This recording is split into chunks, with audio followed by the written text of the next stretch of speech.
मेरे प्रिय विद्यार्थियों, आज आपको क्रिया के बारे में समझाने जा रही हूँ। क्रिया का अर्थ है काम। तोता मिर्च खाता है, बारिश हो रही है, बच्चा दौड़ रहा है।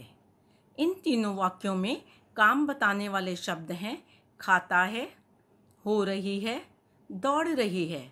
अर्थात काम बताने वाले शब्दों को हम क्रिया शब्द कहते हैं। जिन शब्दों से किसी काम के करने या होने का पता चले उसे क्रिया कहते हैं।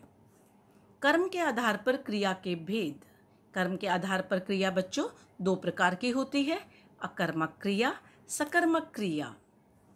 सकर्मक क्रिया जिस वाक्य की क्रिया को कर्म की ज़रूरत होती है अथवा जिस वाक्य की क्रिया का कोई कर्म होता है उसे सकर्मक क्रिया कहते हैं। जैसे दादी जी लड्डू बना रही हैं, सुलेखा गीत गा रही है। दादी जी क्या बना रही हैं? लड्डू, अर्थात लड्डू बनाने का काम कर रही हैं। काम मीन्स कर्म। सुलेखा गीत गाती है, क्या गाती है? गीत। तो सकर्मक क्रिया की पहचान किस प्रकार कर सकते हैं बच्चों, ये मैं आपको बताने जा रही हूँ। वाक्य पढ़ने के बाद क्या प्रश्न करने से अगर कोई उत्तर मिलता है तो वह क्रिया सकर्मक क्रिया है। उदाहरण के लिए इस चित्र में देखिए, बच्चा दूध पी रहा है। प्रश्न है क्या पी रहा है? उत्तर दूध। दूध पीने का कर्म कर रहा है, अर्थात पी रहा है एक सकर्मक क्रिया है। अब मैं आपको बताऊंगी अकर्मक क्रिया क्या होती है। जिस वाक्य की क्रिया को कर्म की आवश्यकता नहीं होती तथा जिस वाक्य की क्रिया का कोई कर्म नहीं होता उसे अकर्मक क्रिया कहते हैं। उदाहरण के लिए, दादाजी टहलते हैं। दादाजी क्या करते हैं? टहलते हैं। कहाँ टहलते हैं? इसका उत्तर नहीं मिल रहा। पिताजी फिसल गए। कहाँ से फिसल गए? इसका उत्तर नहीं मिल रहा। तो यह एक अकर्मक क्रिया है, अर्थात इसमें कोई भी कर्म नहीं है। अकर्मक क्रिया की पहचान आपको मैं बताती हूँ। वाक्य पढ़ने के बाद क्या प्रश्न से अगर उत्तर नहीं मिलता तो क्रिया अकर्मक होती है। बच्चा रो रहा है, इस चित्र में देखिए, क्या रो रहा है? कर्म नहीं है, अकर्मक क्रिया है। कौन रो रहा है? बच्चा।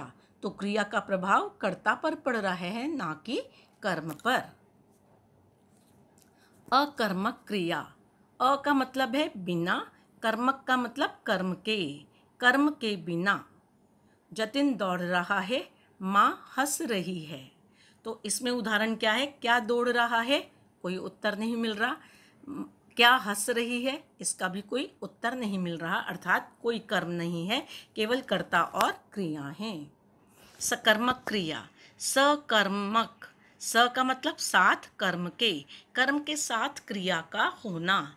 जतिन सेब खाता है। जतिन क्या खाता है? सेब। कर्म कर रहा है।